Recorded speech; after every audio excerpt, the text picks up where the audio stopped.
for my generation, prog rock was a definition of music that came afterwards. So as a definition of a kind of music that sort of came, in my memory, which is probably faulty, was really very much a 1970s definition, and then was partly even a definition that took shape in the context of punk.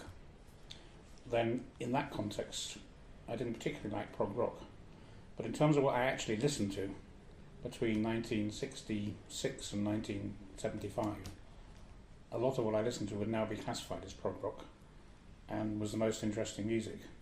So the problem for me is that some bands which are now called prog rock I really liked, and some bands which are now called prog rock I really didn't like. And at the time I don't think I would have thought of them as the same sort of band. I think that notion of prog rock, it's problematic to kind of to place over what was actually a very interesting time when, because of the success of a new form of popular music that became called rock, a number of different musicians used that to explore different things. And some of them did it in interesting ways and some of them did it in not interesting ways for me. Yeah. But all of them are now called prog rock.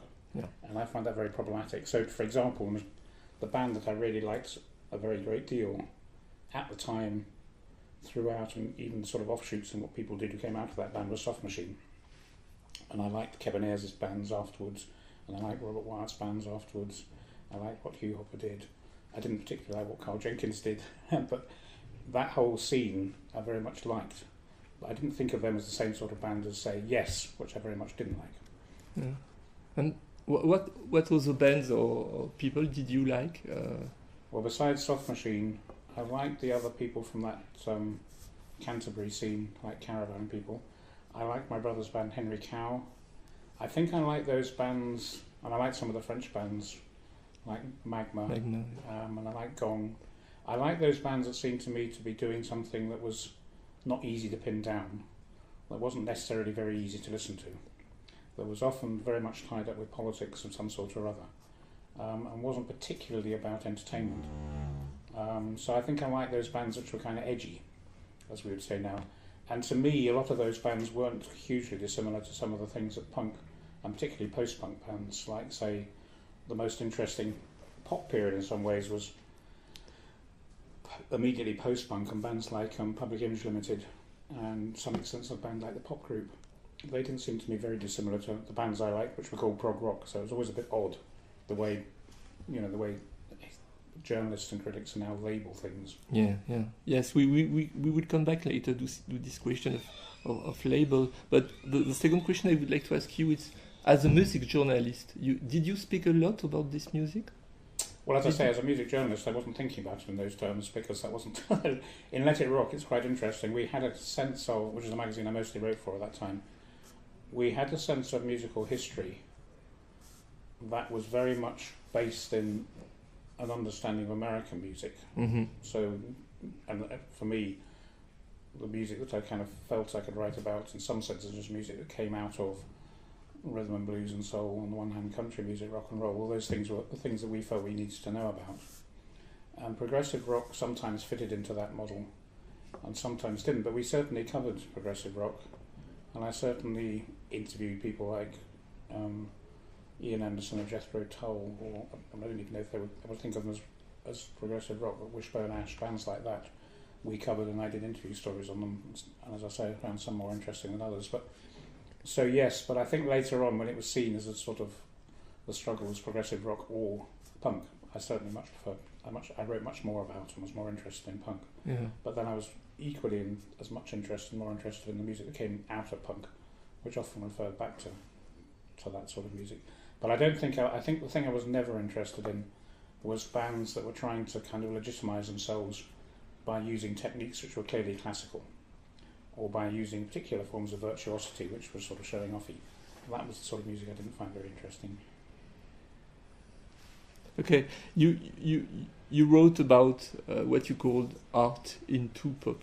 Yeah. And how do you see in England, because it was a British, rock prog was a British label, how do you understand this sort of music, if it exists, their relation with art schools, contemporary art, or how do you see them? I think the art into pop argument had really, as I made it then, was really had sort of three strands. The first is that art schools were one of the few institutions in British education which were about and encouraged people to be creative, Yeah. and sort of valued a particular romantic notion of an artist doing whatever they liked. Yeah. And therefore, and they also were remarkably open to people who didn't have formal academic skills. And that meant anybody of a certain age who felt themselves as creative probably found themselves in an art school. And their creativity might well be about music rather than painting. And therefore they found themselves in a situation where they could actually develop their music. So art schools were a place where kind of certain sorts of romantic notions of creative music making happened much more than they did in music schools, which are more formal, Yeah. more dependent on performance practices and so on. So there was that element of it, which meant it didn't really say anything about what sort of music they'd make. It just said, do what you like, basically. Yeah. And some of those people clearly did make progressive rock, what we would call progressive rock, and some of them didn't. A second aspect, which I think made which was more complicated, well, there are two other aspects. One is that being in an art school, clearly people in art schools were surrounded by discussing, thinking about aspects of visual imagination.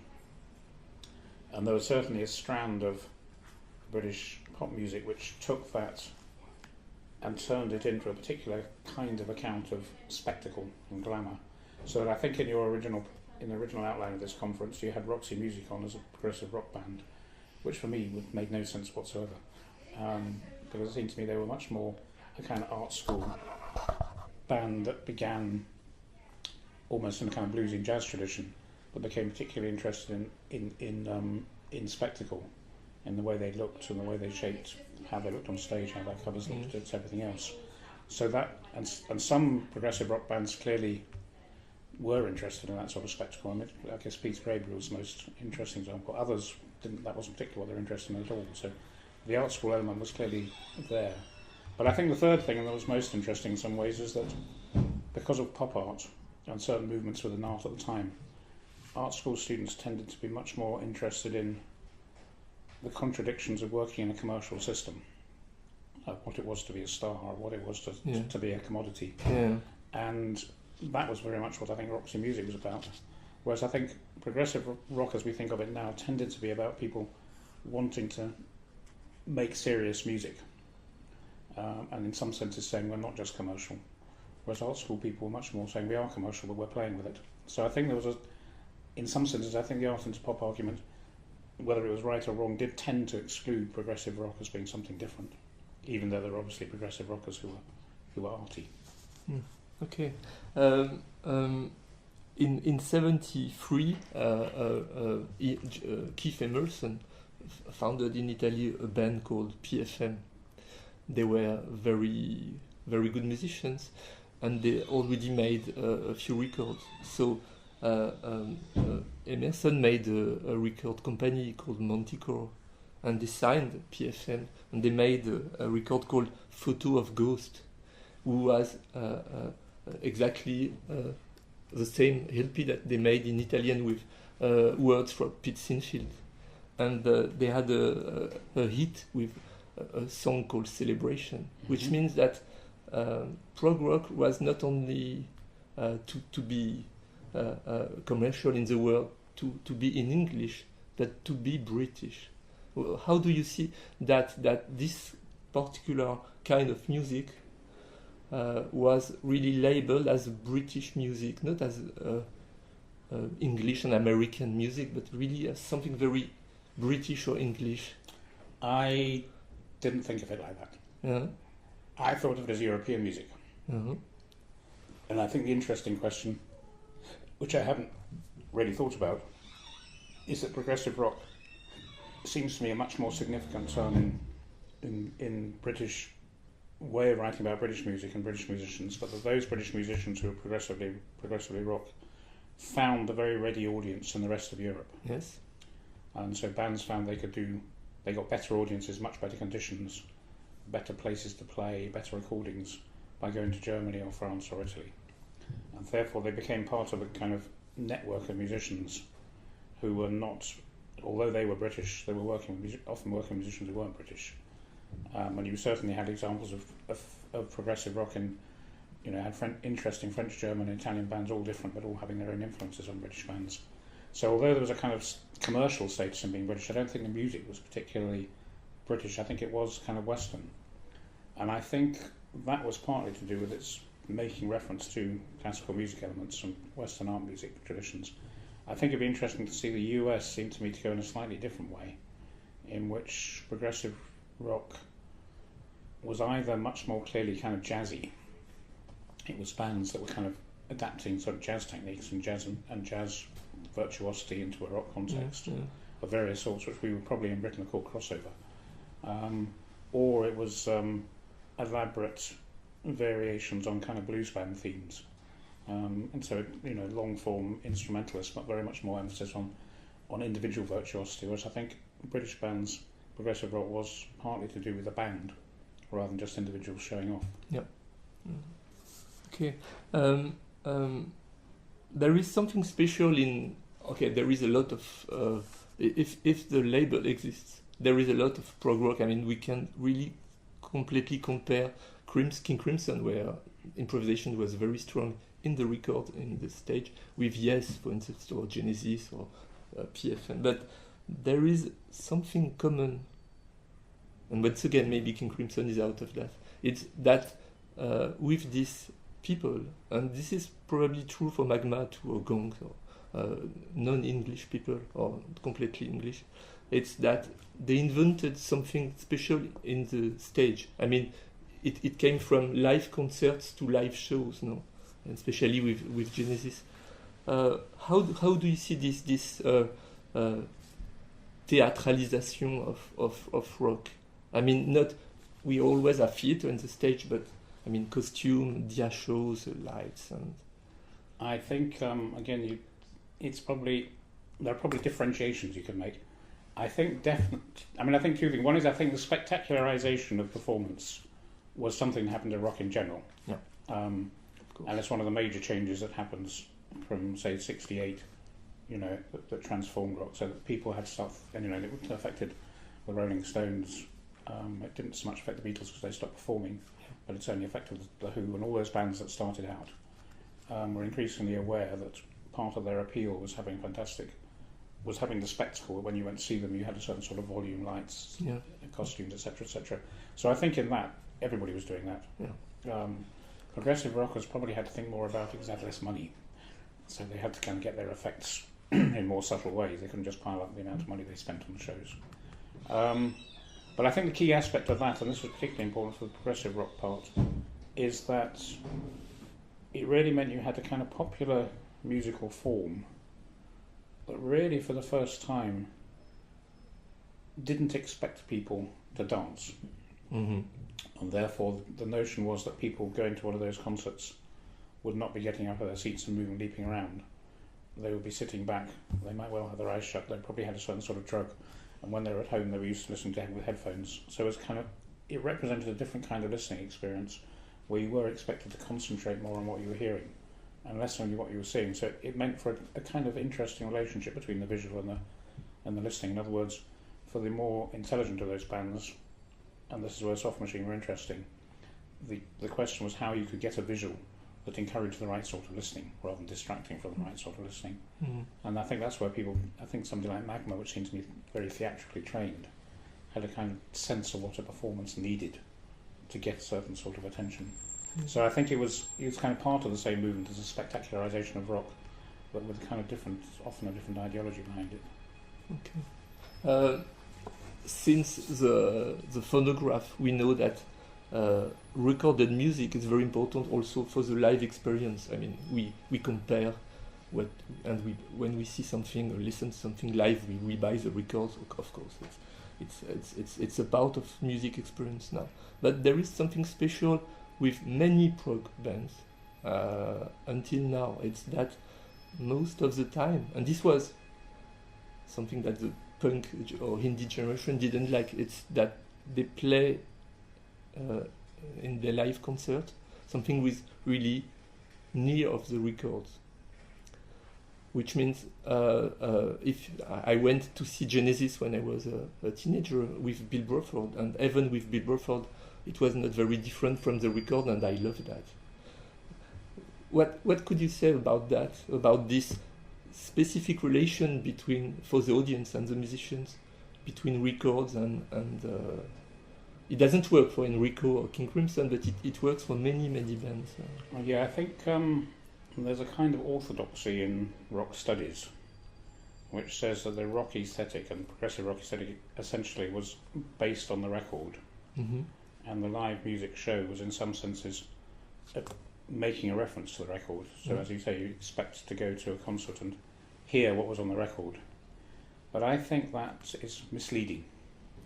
I think for most of these bands, what they're interested in doing is developing a very specific sort of way of working, a way of making music which involved creating certain sort of sound, certain sort of compositional arrangement, structures, which left open in some cases certain sorts of improvisation being possible. And that those things by their nature were developed playing live. So the kind of what you might call the character of the band, certainly this period, was developed in the first place as a live music making character. That when they went into the studio, the way of recording was to capture that in the recording studio, but it was still so in a sense the recording was making reference to something that had been live. It wasn't live music didn't follow the record. No. I mean, in that sense they're working more like jazz musicians. You work together a lot till you understand what you can do together and then you record it. And certainly it meant that, I mean, it is very interesting that the function of recording for progressive rock in particular, I think, becomes slightly different. It's not to make a record which you instantly get on the radio and sell. So the producer has some sort of commercial role. The producers, you get the emergence of a new kind of producer whose job is to realise what the band thinks it is from their live performances within the context of recording. And when they go out and play live again, although they make a reference to the recording, the essence of what they do is still what they've always done, which is play live together. And I don't actually agree with you, probably because I'm older, that when you go to a show, you expect the live concert to sound like the record. In some senses, you expect it to sound better than the record. If it doesn't, you think, why? I can just listen to the record. So in other words, you expect the record to give you a clue as to what, rather than the live show giving you a clue as to what's on the record. At the same time, you expect the record to give you a clue as to what might be in the live show. So I think it was a much more dialectical process. I think one of the interesting things about prog rock, which then becomes true of a lot of other sorts of music, is people really struggling to work out how you can bring into a useful dialectic the live performance on the record, which is one reason why I prefer King Crimson, who I did like, to Yes, who I improvised a lot. Yes always felt, and I might be, this might be very unfair, but going to see them live, it always felt as they were subordinate to what the record sounded like. Yeah, but there is a. Don't you think there is a sort of legacy of this anyway? Because everywhere in the world now we have tribute bands who play live the records, and this is not only in prog rock; it's for Beatles, for every band, and there is also, if you see, for instance, Genesis, you have Steve Hackett, who left the band 30 years ago, who always play in every show now. Genesis pieces, or even part of Genesis pieces, playing exactly the same solo he played in Sailing England by the Pound, and you can see that there is not only a market of nostalgia, of course, but there is also a taste for people to listen in live shows the record they know by other people. So there is a strong connection now in a part of the market between when people go to listen a record playing by people, no? Yes, but I think they're going for a different sort of experience. Yeah. When you go and see a band that is a tribute band which is doing Pink Floyd or AC/DC or whoever it might be, you're going precisely because this is a tribute band. You know you're not going to see the original. Yeah, of course. So you know it's a bit like going to see a very good impersonator. You expect them to get everything right, and what you're marvelling at is that they can do it. But I don't think that's the same musical experience as going to see the band in the first place. I think, for me to see, Soft Machine in 1969, is a totally different experience from somebody who absolutely reproduces what they sounded like on record in 2014. So I don't think you can use what happens now as a way of explaining what happened then. All right. Something else. You wrote an article called "Can Music Progress?" Yeah. And it was not directly about prog rock, but it was how history of popular music is made. So you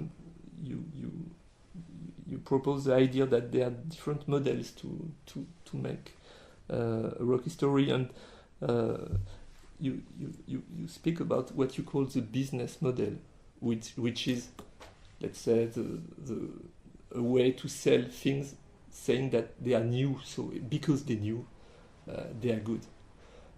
And more generally, you say in this article that the other way to connect a music, let's say the sociologic history with music with a group of people, young people, or progression of forms in the musicological form, etc. They have all in common the idea that they are all, let's say that they all believe in modernity, that things progress and then decline,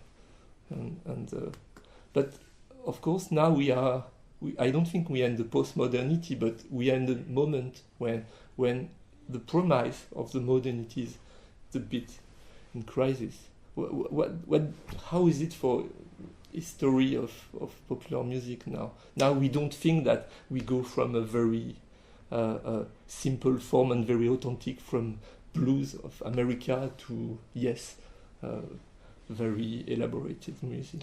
I think you'd have to start by saying we do still have a sense of modernity. Yeah. But it's not in a direct sense seem to be related to music, and that is we still seem to be deeply implicated in what you might call technological modernity. So that if you have an Apple, you will know that your screensaver that Apple provides is always in the business saying, our next great invention is about to come, the new iPad Air, the new this, the new that. And the whole of that technological industry has been sold on the notion that you've always got to have the new thing. So that people pay lots of money for an Air, and then suddenly 6 months later they'll see the next model of the Air is coming out, and oh God, I've got to get that one now. And we've sort of built in, one is that some products, we're not likely to be using them for more than 3 or 4 years before they're out of date. And two, we've always got to have a new one. And it's not at all clear often that the new one actually adds anything to what the old one did in terms of how we actually use it. But there is this kind of social and kind of technological pressure that, and most people would look at the history have a very straightforward, isn't it extraordinary that computers used to be as big as this room and now they're as small as that? There's a constant change. So I think we do believe still in the technology with which we listen and make music, that things are going endlessly forward. That it'll be easier to make music technologically in 5 years' time if you're living at home than it is now, and so on. So that belief is still there. And it seems to be, and so the question becomes, how does that relate to the history of musical form? Mm-hmm. Now it clearly relates to the history of what you might call musical communication. One of the aspects of it is the decline of the record industry and the notion everybody can access all music on their clouds, etc., etc. So we are used to that sort of change in how we listen. It seems to be having an effect on how we listen. Although again, I think a lot of nonsense is talked about that. And it also clearly has had an effect on how musicians work. It's very much easier for them to make sounds, to play around with those sounds, to compose using various sorts of digital technology in order to get what they want. So the musical world clearly still believes in a kind of progressive way. What's less clear is whether anybody believes that those changes actually make the music better. Yeah. And I think that is a really interesting question. And in some fields, you can see that the progressive notion continued. I mean, what happened to progressive? But the problem with progressive rock, and we can come back to this, is it was rooted in a form in which live music was still essential, and live music doesn't change that much. And that was the kind of point about the punks' critique of what happened to rock. Yes, of course. But there are other forms of music where I think dance music still has a sort of ideology of progression, the way people work in studios and so on. So I think that you can still see elements of that. Yeah. So I think I'm not disagreeing with your underlying premise, but I think it is quite complicated. Yeah. And it does mean I think we have a different sense of the history. when I started writing as a rock critic, there was a very clear sense of how the history of music worked. And among other things, that generational thing I still think is extraordinary, that when I was a teenager, and probably you were a teenager, you'd have thought it extraordinary to be spending most of your time listening to music that came out 50 years earlier, or even to think it was interesting to you.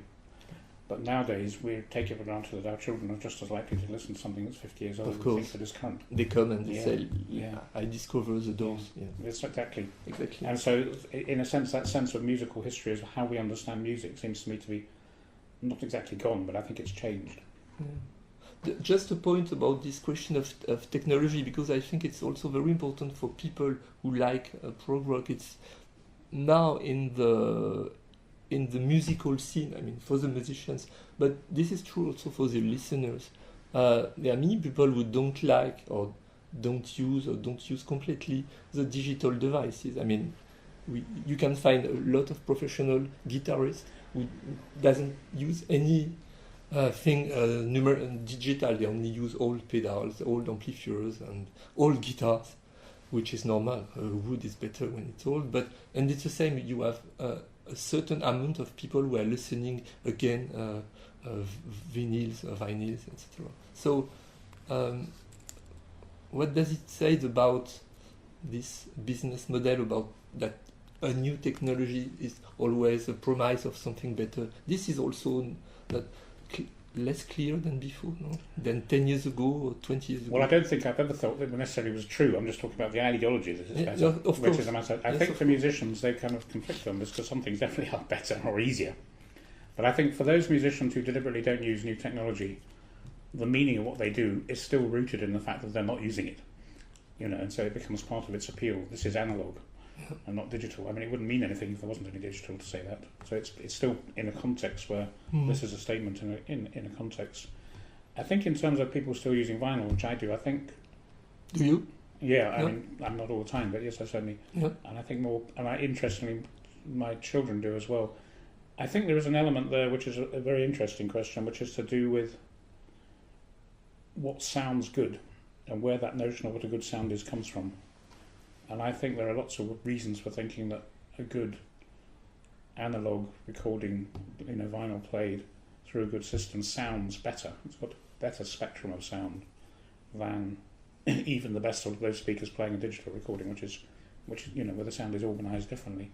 So that's, in a sense, partly a matter of taste, although I think it's interesting where those tastes come from.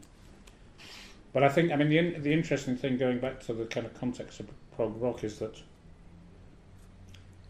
I think there are two elements. One is progressive rock was clearly made possible by people using the technology that was around to do new things, both in the recording studio and on stage, in terms of amplification, distortion, etc., etc., etc.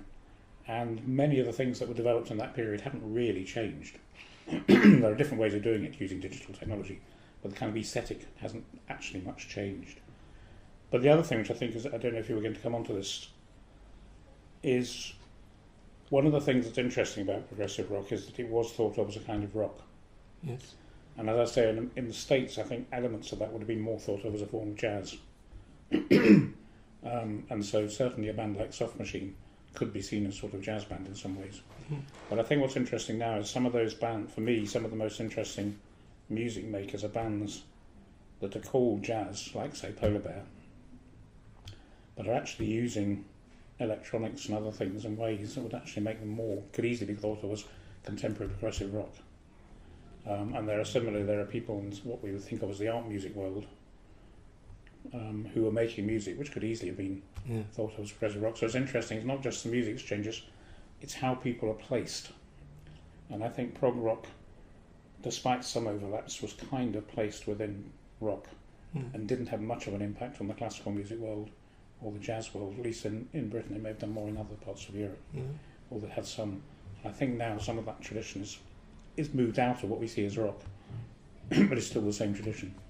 Okay, there is something I would like to come back to. It's in the, let's say, canonical history of rock in 76 or 77. It was a revolution. Sex Pistols and then indie bands and Recently, I was involved in a musical blog some years ago. Okay, not recently, and I discovered that many people who liked, let's say, Hatfield and the North or Gong or Genesis, they were fan of U2. I mean, the contrary. And when I show to my students, I put music and I say, what do you feel with that? They all know the Spice Girls, Radiohead, but when it's the logical song of Supertramp, they all love that and they say that it reminds them their parents. So, do you think that this revolution, this change of punk rock was bigger in the newspaper, in the books, than in the experience of people? Do you think really that people switched from Genesis to Gang of Four, or that they went to another music but they continued to like the old? How is it for you? I think it's very difficult to understand in general terms. I mean, clearly there is a normal sort of generational effect, and punk was certainly appealing to younger people than prog rock had been to some extent, although there was much more overlap than you'd imagine. I think just going back to the beginning of what you said, I think punk was vastly exaggerated by the media in terms of audiences. But I think, in a sense, it's not quite right to see this in terms of kind of quantitative statistics. And I think what's the important aspect of punk, just like the important aspect of, say, skiffle in the 1950s and then kind of beat groups, was as a social movement which essentially made it clear that anyone, regardless of their musical training, could make interesting music, which is a kind of vague sort of count, but I think it's important because there is certainly a way of reading progressive rock which says the original British beat groups and the ones who kind of established rock were very much self-trained musicians. They didn't on the whole come from music schools. Some of them did obviously, but they hadn't gone through very formal musical training, and yet they had the confidence to get up and play. And that what progressive rock was about was people who did have formal musical training seeing this as an interesting way of making music, and so moving into this area and using the skills they'd acquired, that they could actually arrange things or compose, or that they had the technique to play the keyboards in this way or whatever, to make reference to the way things were done in the kind of classical music world. And that this was, in class terms, I'm not saying this is true, but this was one of the readings at the time. This, in class terms, was the kind of middle class size, was the middle classes moving in on a working class form, and that punk was the working class seizing it back again. I think the class aspect of that is a little misleading, but I think there is something to be said for that those interesting post-punk, Public Image Limited were not the sort of band, and where they came from that was the same as, say, Soft Machine. They had a very different sort of musical background and experience, and yet they were just as experimental. And so I think punk was important in keeping going that experimental tradition for a new generation of kids who often then look back to progressive rock as one of their models. I mean, you mean making the DIY as something clear for everybody? Yes, exactly. Yeah. And I think that again occurred when you get the development of the origins of kind of electronic dance music. A lot of that was very DIY, kids in their bedrooms doing things. So I think that sort of strand is important, and prog rock, rather unfairly, has been seen as the kind of other side of that. Much more, and in some senses, what's even now in the way in which British pop music is going, because of all sorts of other social changes, it seems like the people who become successful are much more likely to have had a certain sort of middle class musical education. So I think the effect of punk is both significant and insignificant. I don't think it had a huge effect on the audience out there, and generationally, I don't think it was nearly had much impact as prog rock did in some ways. But I think in terms of re-establishing that sort of DIY in the context of the record industry becoming hugely successful and corporate, I think it's very important. I have a question for. I have a question from a French to a British. Do you think that people like Peter Gabriel or John Wetton or frontman of prog rock, what kind of masculinity was it? What kind of? Of masculinity. It was not Jagger. It was not. Was it a new way to be a man, as the Beatles invented a new way to be a young man? No, I didn't think of it at the time like that. Yeah. I thought they were very much, well, they were kind of theatrical, and Peter Gabriel sort of, in a sense, fitted in a different way to say what David Bowie was doing, or Of course. Yeah. But I don't think he played with sexuality as much as David Bowie did. I didn't find them as interesting in terms of masculinity as I did punk and post-punk bands. I think they just came across as musicians, whatever that means. So I didn't really, and some of them were more irritating than others, but this is just at the time when I was looking at them. It didn't strike me that masculinity was particularly what was at play.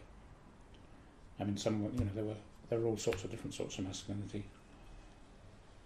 But clearly they weren't in the business of dancing, and the music wasn't involved in that sort of sexual come-on that aspects of beat music were, on the whole. They were more, in that sense, they were more like, it was a bit more like jazz music in that sense. You wouldn't normally say, the jazz musician's image, which is interesting in terms of sexuality, but that's not what we first think of. Mm.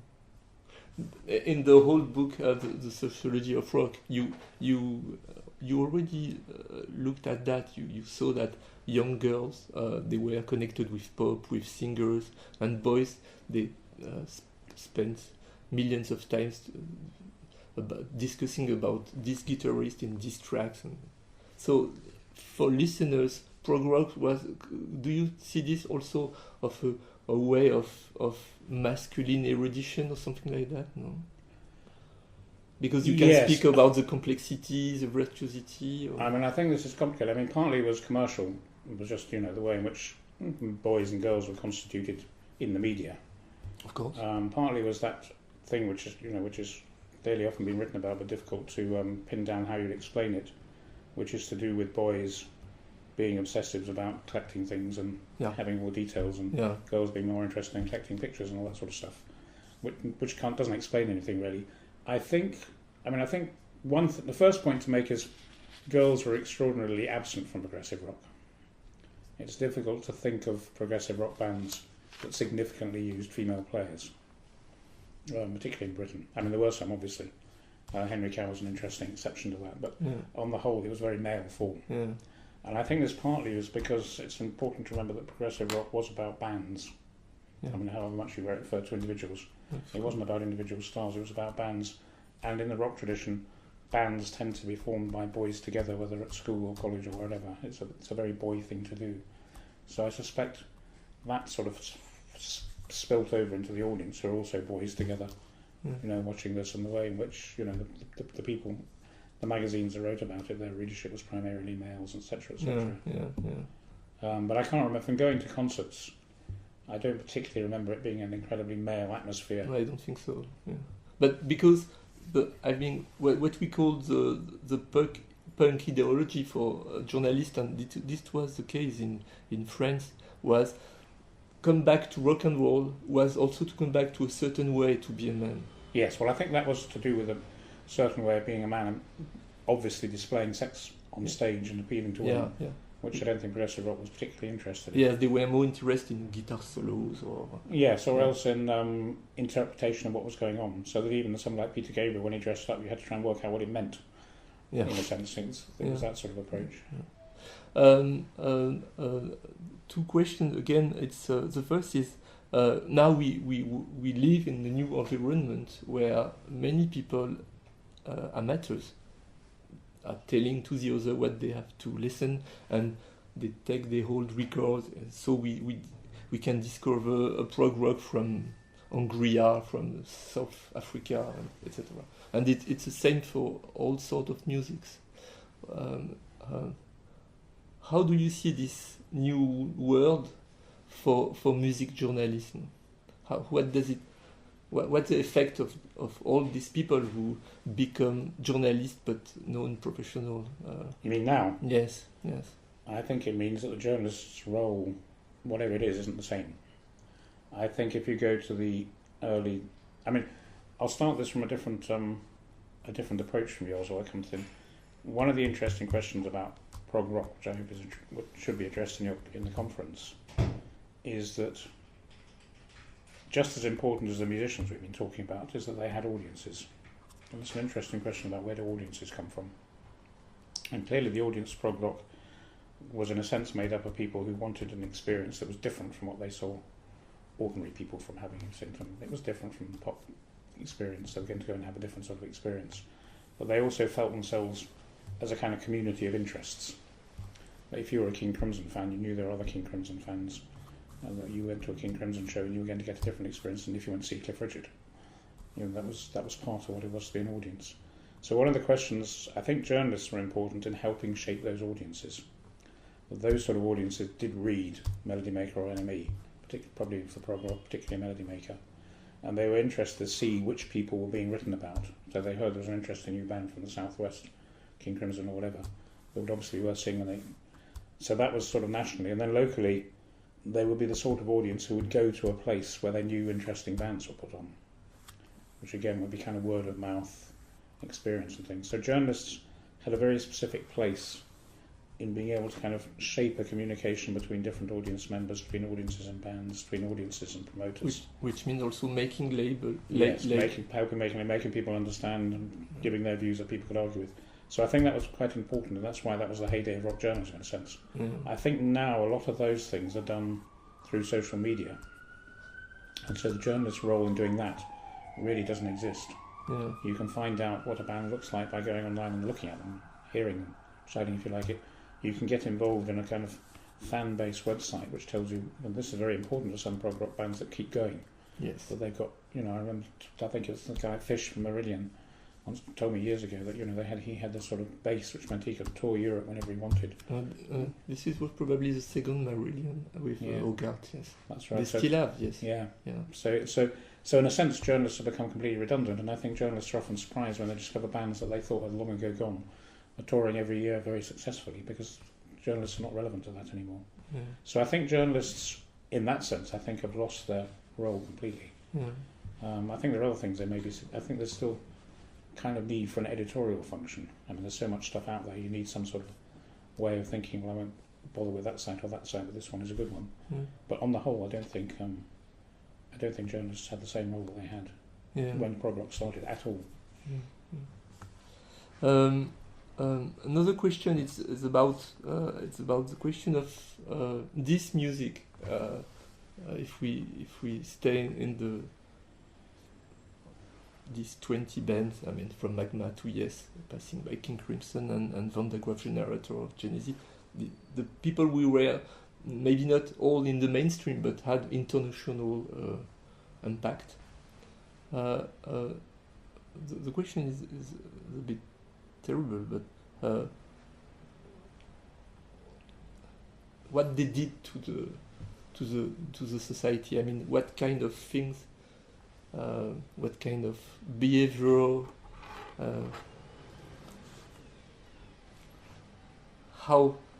what do we took from them? You mean in general terms? Yeah. Do you, because I know that one part of your work is always you don't think music as a you don't think there is music and society. You think music is a part of the society, which involves not only musicians but also people who love music. So we would agree that when you listen to Genesis and with the values we are connected with that, it makes something to you in the way you like music, or you act with other people, or interesting question. I would say two different things. First is I think it's important to remember that, and this is an interesting aspect of prog rock, that there are an awful lot of prog rock bands that weren't successful, but that probably had intense following, especially locally and so on. And one of the interesting things for me about this is that progressive rock was a form that actually, to work live and even to work on record, needed a certain amount of resources. It needed a stage big enough to do what they wanted to do, and a space big enough for the sound to be right. Yeah. It needed a studio that was well enough equipped to do the sort of experimentation they wanted. So in a sense, prog rock had built within it that to be successful, it had to be commercially successful, even though it was kind of anti-commerce in some ways. It had to be successful enough to, and obviously many bands weren't successful like that and didn't have those opportunities. Yeah. So So this comes back to the sort of canonical thing.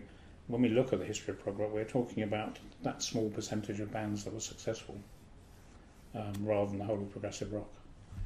And certainly, I think, because at the time I moved in 1972 to Coventry, and there were clearly groups of musicians who saw themselves as progressive rockers and played for their own interests and with friends really interesting music, but to make a living had to go out and play pop songs. It's a bit like jazz, so there was the sort of music they made money out of, and there was the music they wanted to play. And they were very important for a kind of local community of what you might call bohemia, that then became part of punk and post-punk and so on. So you could say that in general terms, progressive rock culture was an extremely important strand in keeping going at a local level a kind of self-consciously sort of rebellious culture of people who didn't particularly want to join the mainstream art world. So that was it seems to me to have a general importance. Especially after punk, you mean? Yeah, and it helped feed into punk. It means that punk didn't just come from working class kids, it also came from these sort of musicians being around. And if you look at the history of punk bands, you'll often find that one or two of their members came from this unsuccessful prog rock bands. So that's not, so they were part of the sort of musical history. It's important. In terms of the general, I think there's no doubt that for the bands that were successful, they appealed to people who wanted to feel there was something very meaningful in the music they listened to. It wasn't just about fun, dancing around. It was stories, lyric. Yeah, it was music you listened to individually. I remember when I became rock critic for the Sunday Times, which was 10 years later in the 80s, the biggest amount, I've written about this elsewhere, but the biggest amount of abusive mail I ever got was when I wrote a bad review of Yes. And it was clear that people who were Yes fans felt as passionately that their identity was tied up with Yes. And the only other equivalent mail I got was writing about Bros, which were a boy band, with lots of girls writing and saying I didn't understand them. Well, it was very similar to the letters of, older men writing and saying I didn't understand them. So there was as if there was a need to have a sort of music that was popular and accessible, but that was very meaningful. And it wasn't meaningful in the sort of sense of identifying with a voice, which is what most pop fans do. Well, that person is singing to me. It was more that the way in which the music and lyrics worked were raising questions that people found interesting, more like reading reading poetry, or reading a serious novel or something. So I think that notion of seriousness, and in a popular form, was an interesting thing that progressive rock did. Something was also connected with this question is, if we see, for instance, Peter Gabriel, he became somebody. His life was always to change his face when he was a prog, and then he was a sort of prophet of new technologies, world music also, I mean, he in fact he always acted like somebody who proposed new ways, not only to make music but to make politics or to. So, what do you think of the effect of a musician like him? I mean, I suppose, I guess he's still very important in England, no, in Great Britain. It's. I think that this is where we tend to have a rather narrow-minded view in rock of thinking about people having to be a certain sort of musician. I think there have always been people... Always innovator, no? I think there have always been people who are interested, who are what you might call creative or entrepreneurial, creative entrepreneurs, who are interested in exploring different ways of doing things. And for a moment that might involve them being pop stars. So you could say that you could write an interesting book if you looked at the career of, say, Brian Eno, of course, Peter Gabriel, and now Damon Albarn, or maybe David Byrne. David Byrne, I think, is different because he's his own star, and I think the others are just as much interested in working with other people. That they subordinate themselves to some extent. They're not always. It's not about them or their egos. It's about them finding it interesting to work with other people, seeing what you can do with different sorts of technology. So all of those musicians have worked with other people, all through their careers have worked with other people different ways. Haven't seen themselves limited either by genre or by place where they get their music from. And they've been willing to perform on stage, even to the lead performance, put out their own records, but that's not what they're all about. And I'm sure there are other people like that as well. I mean, David Byrne might be another example. And so I think we have to remember that these are people will use what tools they've got to hand to make interesting things. And since the Beatles, pop music generally defined has been seen as one of these areas. And so you're going to get these sorts of people. So I think Peter Gabriel is interesting for that reason, which I don't think he's really a progressive rocker. No, he's somebody who used progressive rock as one way of exploring ideas, and then used world music as another way, and so on. But I mean, what he did when he was no more prog was to, like when he was prog, to change every time to approach different things. Yeah, which again is a kind of Brian Eno approach. Brian Eno or Peter Gabriel, it's how they worked or how they are. Yes, how they worked, all the things they did. This is like the rest of the society, especially in the economy. Yeah. Always a new project, new things. You find the good people for the project. Do you think that there was a kind of anticipation of the very big changes that we had in the 80s? No, I think they're just. I don't see them that exactly. I see there being two. This is very crude. That there are two sorts of artists in very crude terms. There's ones who are very obsessional about one sort of thing and work on it all their lives to perfect it. Yeah. And there are people who are basically eclectic, and so what they're always interested in whatever's news coming up, what you can do with it. So I don't think they exactly anticipated, but they were the people who were always they're always going to be the people who see immediately when something new comes. I could do that with that. And so they're always interested in new things, but that doesn't mean that they're still being true to the way they make art. So my last question is